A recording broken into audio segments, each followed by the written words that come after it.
હિંમતનગર એ division પોલીસનો જુગારધામ પર દરોડો ₹96,570ના મુદ્દામાલ સાથે 8 જુગારીઓ ઝડપાયા।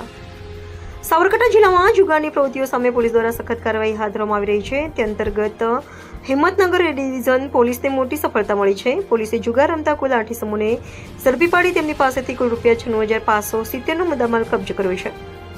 નાયબ પોલીસ મહાનિરીક્ષક વીરેન્દ્રસિંહ યાદવ, ગાંધીનગર વિભાગ તથા પોલીસ અધિક્ષક શ્રી ડોક્ટર પાથરાજસિંહ ગોયલ સાબરકાંઠાના માર્ગદર્શન હેઠળ જિલ્લામાં જુગારની બધી દૂર કરવા ખાસ સૂચનાઓ આપવામાં આવી હતી।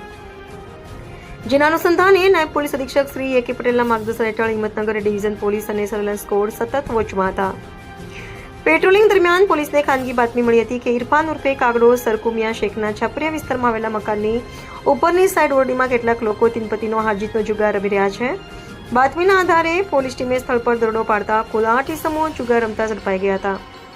પોલીસ આરોપીઓ પાસેથી 6 મોબાઈલ ફોન, કિંમત ₹34,000, જુગારના દાવની રોકડ રકમ ₹2,640, અંગઝડતીમાંથી ₹29,930 રોકડા અને એક એક્ટિવા કિંમત ₹30,000 તેમજ અન્ય સામાન મળી કુલ ₹96,570નો મુદ્દામાલ કબજે કર્યો હતો।